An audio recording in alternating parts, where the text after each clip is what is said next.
The poet of this poem, William Blake, is also known to use many visual references in his poems. In this poem as well, he has given many things that you can think in your head, and you can usually paint a picture such as he wants to join with the skylark when it is singing. Bird sings on every tree, drooping sit and spend many an anxious hours, and so on. Let's start with the poem lines first. So let's read the poem lines. In the stanza 1, I love to rise in the summer morn, when the bird sings on every tree, the distant huntsman winds his horn, and the skylark sings with me. Oh, what sweet company.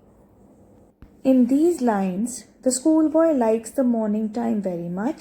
He likes to see the trees and the birds, and the sound from the huntsman horn seems to be pleasant to him.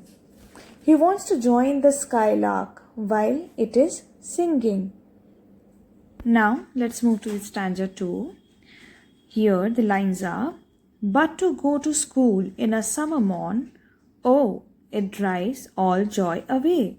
Under a cruel eye outworn, the little ones spend the day in sighing and dismay.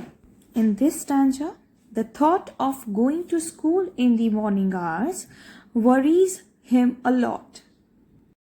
Here, the tone of the poem has totally changed from delight, rejoice, and hope to dismay and joylessness.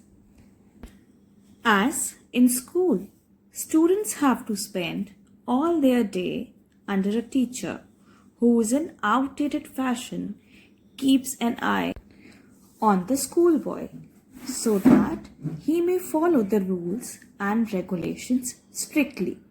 Thus, the young ones, according to him, have to spend their day in distress and sadness. Now let's move to the third stanza, that is, then at times I drooping sit and spend many an anxious hour, nor in my book can I take delight, nor sit in learning bars, worn through with the dreary shower.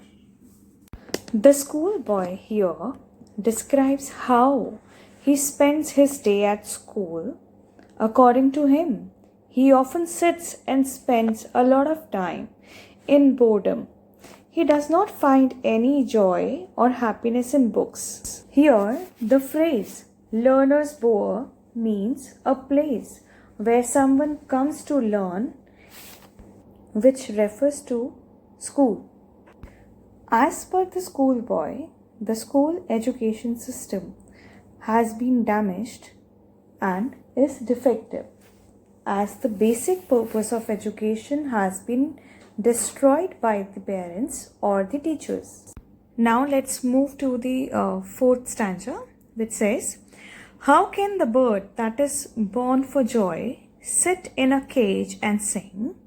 How can a child, when fears annoy, but droop his tender wing and forget his youthful spring? Here, the schoolboy has raised a number of questions like, how can the bird that is born for joy sit in a cage and sing? Here, he compares himself to a caged bird. Like the caged bird, he too loses joy in the school, which is a cage to him. Next, he asks, how can a child, when fear annoy, but droop his tender wing and forget his youthful spring?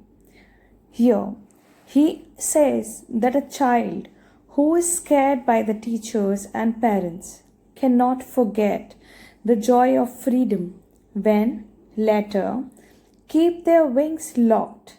Thus, he remains joyless and longs for the freedom. Now, let's move to the fifth stanza. O father and mother, if buds are nipped and blossoms blown away, and if the tender plants are stripped of their joy in the springing day by sorrow and care's dismay. Here in this stanza, the schoolboy is in the conversation with his parents and says that if, like a flower buds, the child's freedom is snatched away, its flower, that is joy, blown away, and if newly grown twigs are removed at the time of spring, he, like a flower plant, will be left in sorrow and dismay. Now, let's read the final lines that are, how shall the summer arise in joy, or the summer fruit appear? Here, according to the poet, how summer can be joyful when the buds of flowers are cut, the flowers threw away, and twigs removed away. The fruits of summer would never appear. How can the summer be a blessing when the blast of winter appear? So this is the summary of the poem Schoolboy.